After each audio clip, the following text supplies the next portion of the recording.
7 days, 800 kilometers and over 20,000 meters of climbing. The Haute Route Alps isn't just a ride, it's the ultimate test to the most legendary cols of the French Alps. From Megève all the way to the coast in Nice, every pedal stroke is earned and every summit is a battle. This is where we get to ride like pros, through a journey that transforms every rider who dares to take it on. This is my story.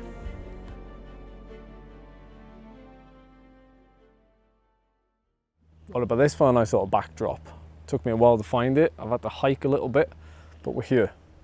And I'm here to tell my story of stage 1 of the Haute Route Alps. Let me take you through the day. First of all, I woke up after a pretty poor night's sleep. First night in a new bed is always the same. And I travelled yesterday. Woke up at 3:15, caught a flight, then it was all day sitting down. Nutrition was all out of whack. You know the score, you've probably gone through it yourself, and sitting is not good for you in general, let alone if you're trying to push some watts. Now, although I didn't sleep very well, and my HRV had tanked, I knew that today, the first stage, I would just have to play a little bit clever, you know. I'm not at 100% because of all these things, so I just need to be careful and ride myself into it day by day.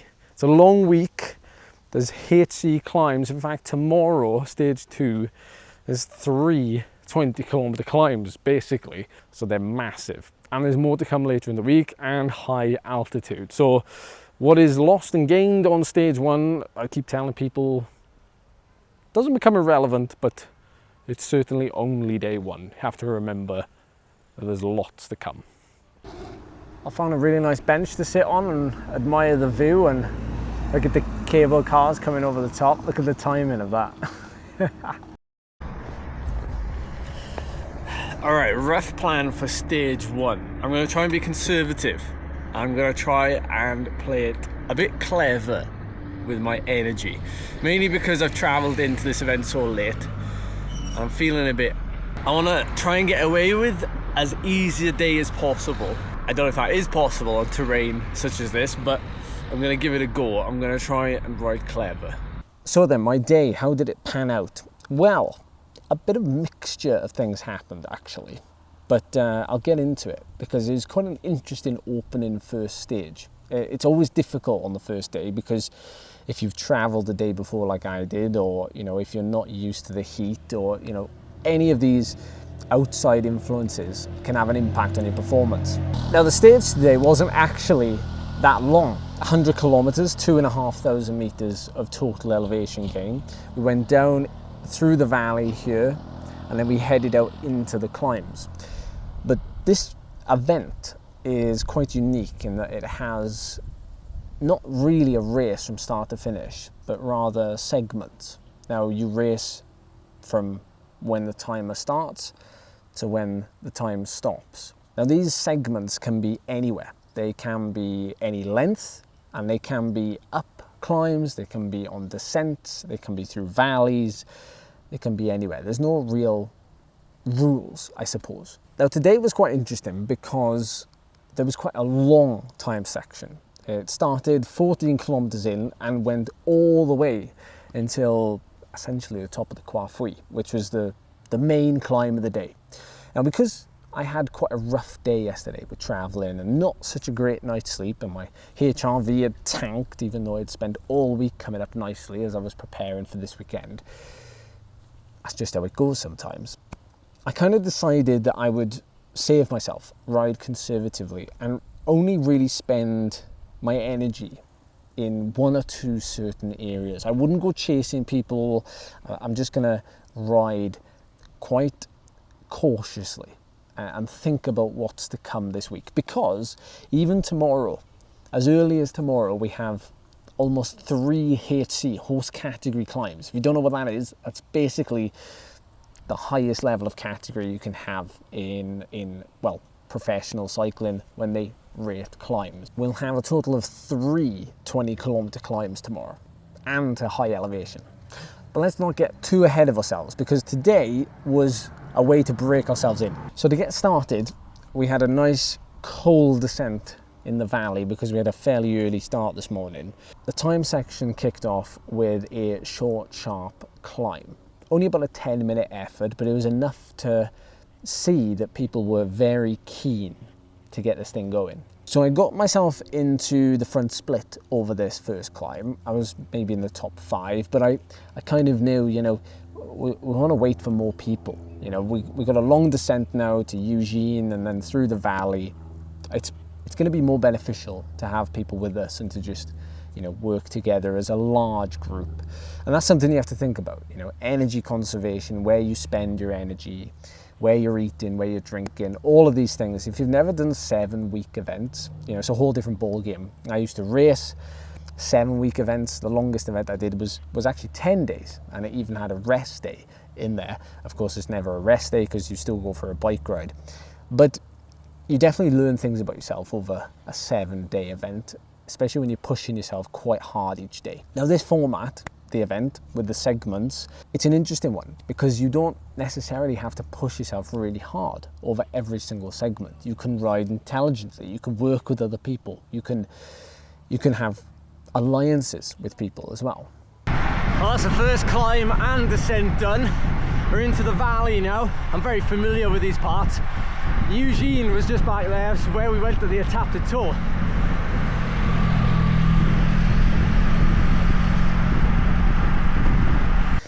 Now we got to the first proper climb of the day, which was the Épine. And now this climb is a Cat 1 climb, used in the Tour de France a couple of times as well. And we actually did this climb in 21 minutes, 271 watt average. And our VAM, which is our climbing speed, was 1330.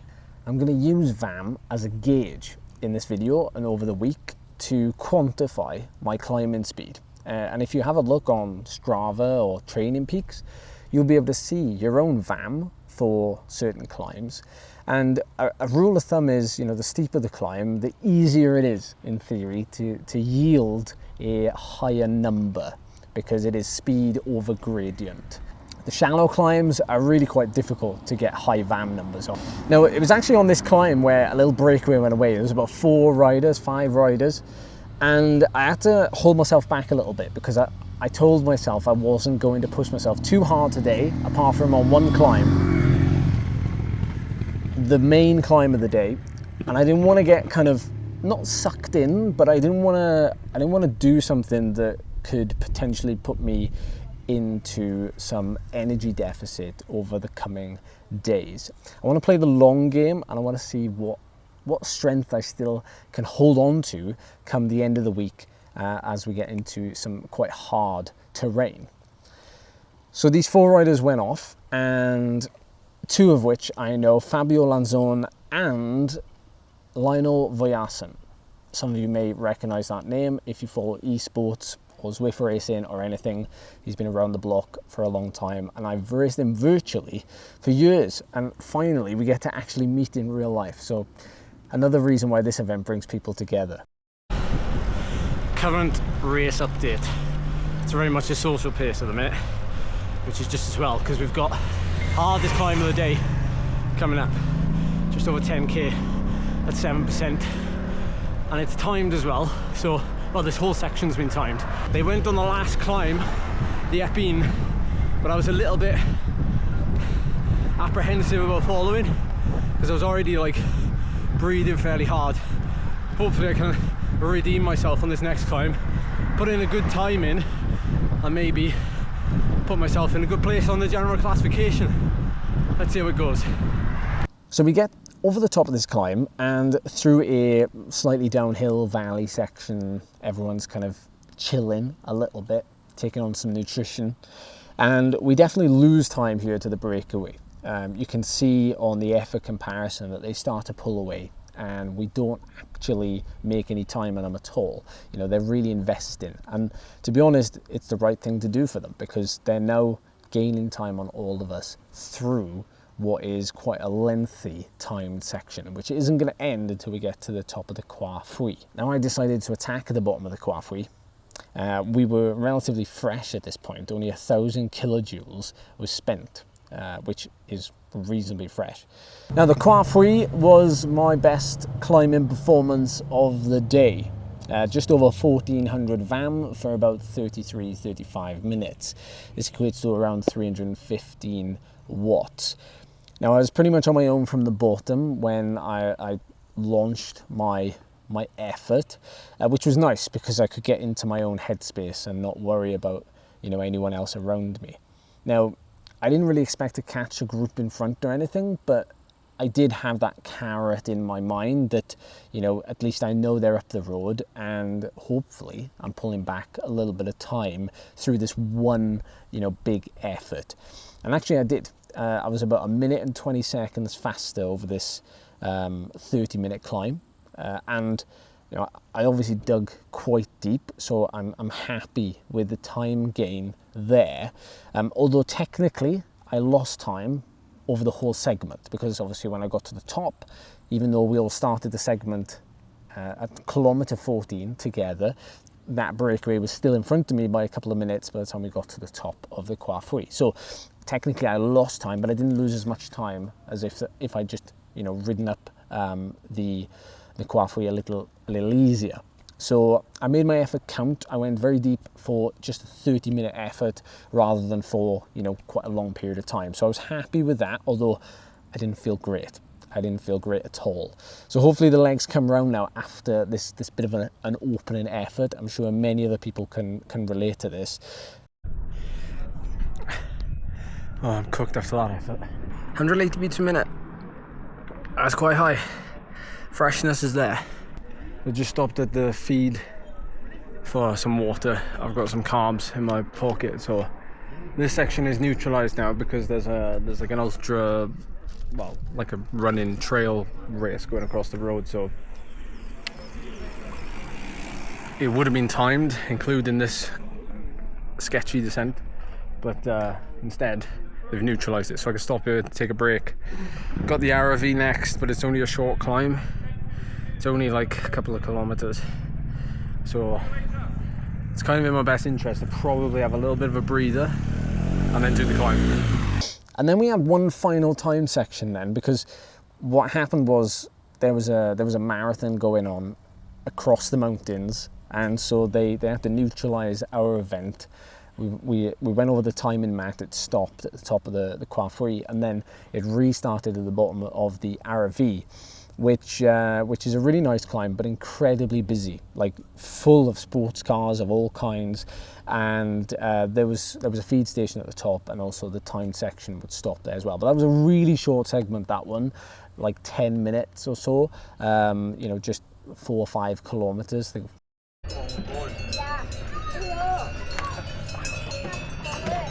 You want anything? No, I'm alright for now. Yeah.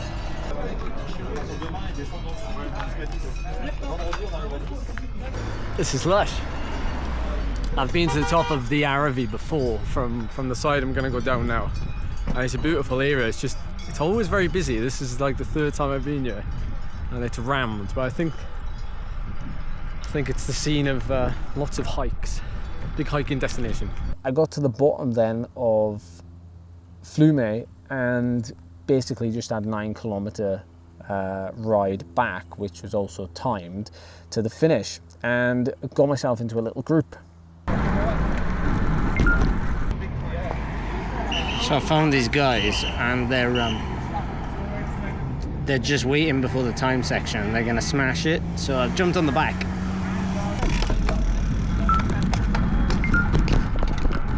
Now the little group was great because we were going into a block headwind for the last 9 kilometers through this valley, so it was really useful to be with people. And that's something that you learn in an event like this, you know, making friends and, you know, working together and things like this. But also there's a team element to this as well. So if you're riding together, if there's 3 or 4 of you, you know, there's a GC classification for teams. So you kind of want to work together.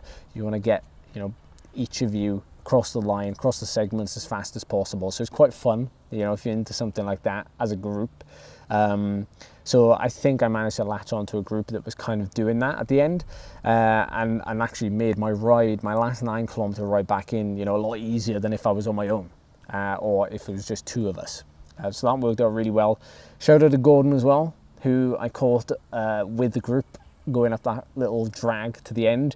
He came up to me after the finish and said there was a highlight of his day, that I'd flicked my elbow for him to come through and do some pace making. But it's great to meet so many people that follow the channel and love the videos, and you know, makes the effort that I put into it, you know, really worthwhile. So thank you for coming up and saying hi afterwards. But yeah, I had a pretty good day overall, actually, in terms of, you know, the data. If we look at the 100 kilometers, I did in 3 hours and 22 minutes with an average power of 171 watts, normalized of 244 watts, and just 2,100 kilojoules spent, which is quite nice. It's not a large amount, but it's a nice amount. It's not too much fatigue there.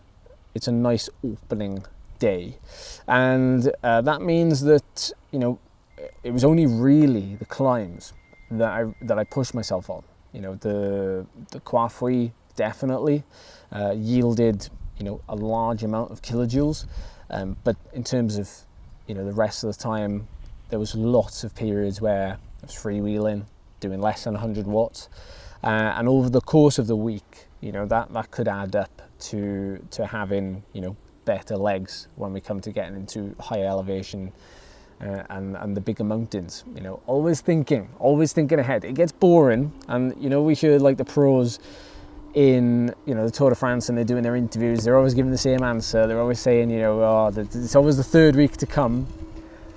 There's always, you know, you've always got to think, you know, it's early days, it's the 1st week, it's the same today as the 1st day.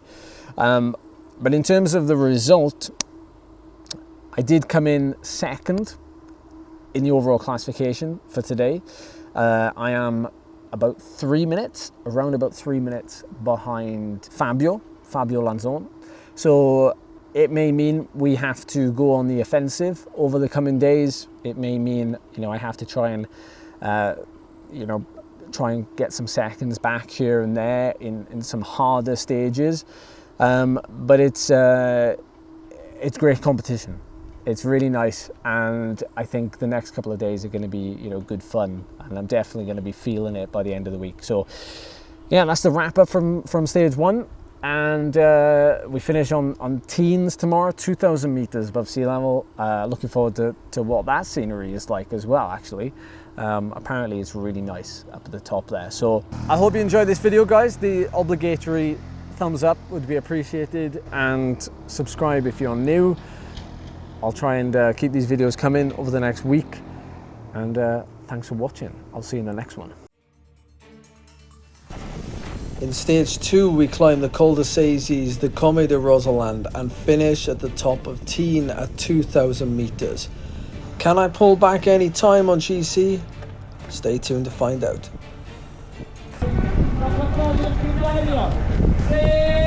Laverack, baby!